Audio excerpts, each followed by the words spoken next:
आपल्या नवीन व्हिडिओमध्ये तुमचं स्वागत आहे। आपण आज बनवणार आहोत पनीर भुर्जी। त्यासाठी लागणारे साहित्य आहे पनीर मी 250 ग्रॅम घेतलंय, धना पावडर, मीठ, चटणी, बटर, तुम्ही तेलही वापरू शकता। मी तेल आणि बटर दोघंही वापरणार आहे। गरम मसाला, कांदा लसूण मसाला, जिरं, हळद, टोमॅटो, कांदा, एक हिरवी मिरची घेतली आणि कोथिंबीर।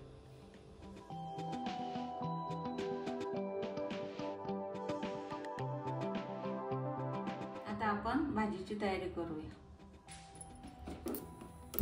आता आपण भाजीची तयारी करून घेऊ। मी कढई ठेवते इथे, मी बटर टाकते। कढई गरम झाली आपली, बटर टाकते।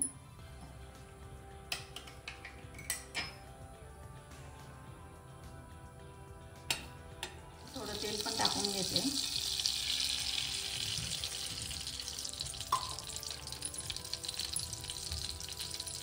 आता आपलं तेल आणि बटर गरम झाल्यावर आपला जिरं टाकायचं आहे।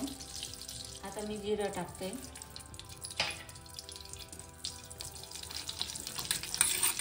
आता मी कांदा टाकते।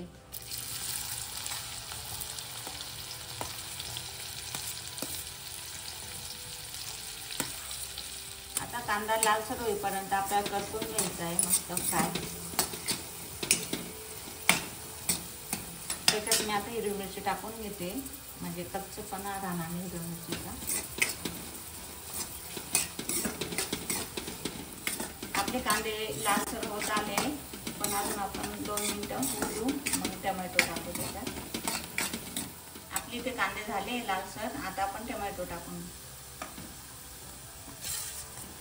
टमाटा टाकला, आता इथे आपल्याला मऊसूत करून घ्यायचा आहे टोमॅटो। फ्राय होईपर्यंत आपल्याला एकदम मऊ झाल्याशिवाय पनीर टाकायचं नाही। आपले टोमॅटो आता मऊ होत आले, बघू शकता। आता आपले ते कांदे टोमॅटो मऊ झाले, शिजून झाले मस्त, बघू शकता। आता आपण मसाले टाकू। मी छोटे चमचे 2 चटणी घेतली आहे। गरम मसाला टाकते मी 1 चमचा। इथे कांदा लसूण मसाला टाकलाय मी। धना पावडर घेतली 1 चमचा। थोडीशी हळद टाकून घेऊ आपण। आता हे फ्राय करून घेऊ मसाले छान। 2 चमचे ते पाणी टाकते, मसाले आपले एकजीव होण्यासाठी।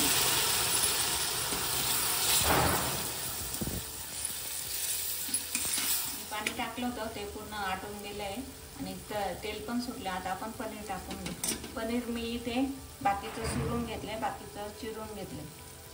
तर आपण थोडं थोडं टाकून घेऊ।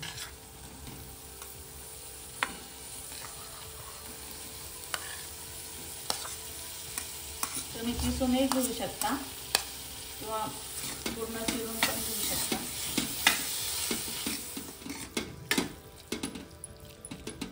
चांगलं मिक्स करून घ्यायचं आपल्याला। आता मी शेवटी मीठ टाकून घेते, म्हणजे आपल्याला भाजीचा अंदाज येतो की केवढी झाली असं।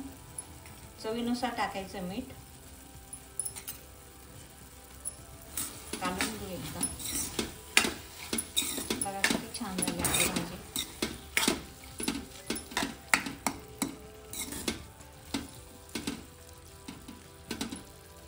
आता 5 मिनिटं फ्राय होते।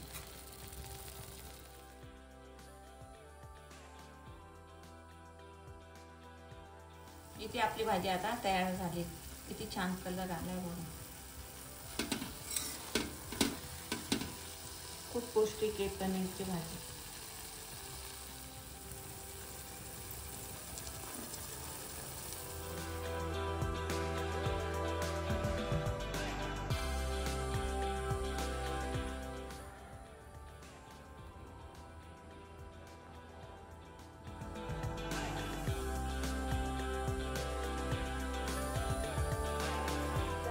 आपली पनीर भुर्जी तयार आहे। तुम्ही पराठे सोबतही खाऊ शकता। मी ते पराठे घेतले किंवा पावा सोबत पण खाऊ शकता।